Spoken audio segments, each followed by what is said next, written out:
mantan Ketua Komisi Pemberantasan Korupsi, KPK, periode 2015 hingga 2019 Agus Raharjo resmi mendaftar sebagai bakal calon anggota Dewan Perwakilan Daerah, DPD, Dapil Jawa Timur.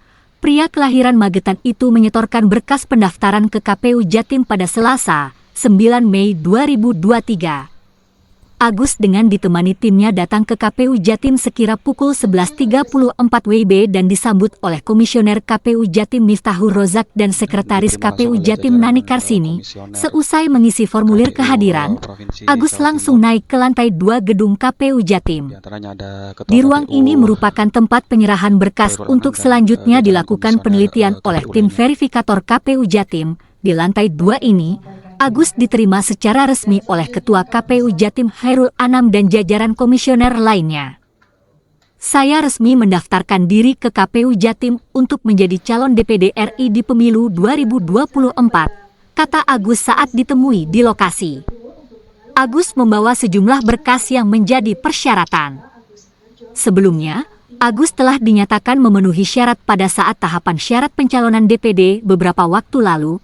Agus pun mengaku tidak menemui kendala selama proses penyiapan berkas pencalonan. Agus memantapkan niat maju pencalonan DPD. Dirinya mengaku sudah memiliki sejumlah program unggulan untuk menjadi daya tawar nantinya. Misalnya, akan konsentrasi di bidang anti korupsi. Sebab, hal itu dinilai masih perlu terus jadi perhatian. Saya terutama memang akan fokus ke situ. Karena korupsi sangat memperlambat tercapainya kesejahteraan dan kemajuan Indonesia. Kita harus mampu jadi bangsa yang bisa dipercaya.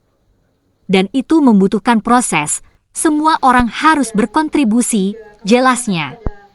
Sementara itu Ketua KPU Jatim Khairul Anam menjelaskan hingga saat ini sudah ada sejumlah pendaftar untuk bacalon anggota DPD, sementara masih belum ada pendaftaran bakal calon legislatif, bacalek, yang dilakukan parpol peserta pemilu. Namun, beberapa parpol sudah melaporkan atau konfirmasi perihal kehadiran ke KPU Jatim. Sudah, persyaratannya kan awalnya kan dukungan minimal. Dukungan minimal kami sudah lolos. Kemudian sebelum masuk ke sini kami juga mengisi silon banyak pertanyaan. Ya, seperti pendidikan saya di mana, bukti dari pendidikan itu apa, pengalaman saya di mana, itu juga diambil dengan bukti-bukti. Kemudian tidak tersangkut tindak pidana, itu keputusan dari pengadilan.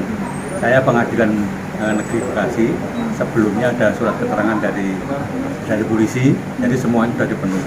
Ya. Apa yang membuat Pak Agus akhirnya maju, Pak, mencalonkan diri?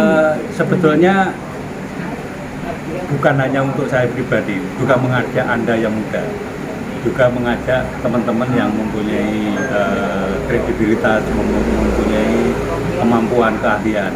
Negara kita itu masih banyak kekurangannya. Anda harus menyadari itu. Kemudian jangan antipati masuk politik. Kan banyak orang-orang pintar, kredibilitasnya bagus, tapi nggak mau masuk politik. Salah. Kalau kita mau masuk politik, terutama yang pinter, yang kemudian integritasnya bagus, politisi itu yang menentukan jalannya negara. Ya. Dan kemudian kalau kita melihat masih banyak kekurangannya di negara kita, saya selalu mengajak yang tua, yang muda, yang punya kemampuan, yang punya keahlian, mari kita ikut membantu negara kita mencapai negara yang sejahtera di tahun 2045 nanti. Ya. Pak Agus ada program utama kah yang nantinya akan diusung oleh Pak Agus?